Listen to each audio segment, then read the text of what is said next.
Teacher என்ன சொன்னாங்கம்மா? அவங்க வந்து அவங்க வந்து உண்மையுள்ள மனுஷன் பரிபூரண இதெல்லாம் பண்ணுவாங்கன்னு சொல்லி எங்கள்கிட்ட எல்லாம் சொல்லி தந்து கர்த்தர்லாம் எங்களுக்கு பெரிய ஆளு.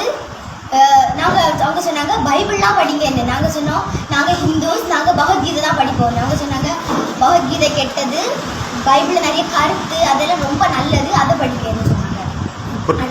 சொல்லு. அடுத்த கதையெல்லாம் சொன்னாங்க. என்ன கதை சொல்லியிருந்தாங்கம்மா?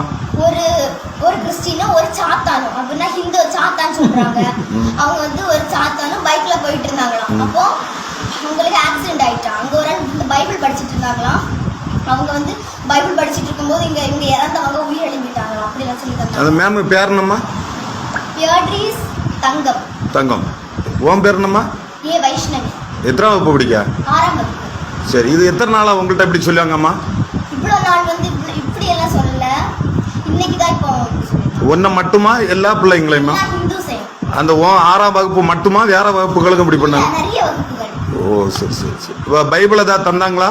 இல்ல தரல. இப்படி உங்களுக்கு கிளாஸ் பீரியட் டைம்ல வந்துட்டு கிளாஸ் எடுக்க மாட்டாங்க, அப்படிதானே?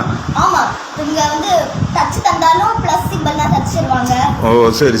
பிளஸ் இது பண்ணி உங்களுக்கு அந்த கிளாஸ் டைம்ல வந்துட்டு பீரியட் டைம்ல வந்துட்டு உங்களுக்கு இதுதான் பிரார்த்தனை மட்டும்தான் ப்ரேயர் பண்ண வேண்டி சொல்லி தராங்க. அதுக்கு அப்புறம் வந்து கிளாஸ்ல எல்லாரும் கை கோர்த்துட்டு முட்டி போட்டுட்டு இருந்து ப்ரேயர் பண்ணணும்னு சொன்னாங்க.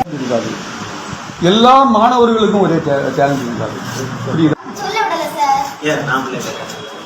வேற நீங்க எல்லாரும் கூப்பிட்டு தான் கேட்டீங்க. ஒழுங்கா சரி. ஆமா.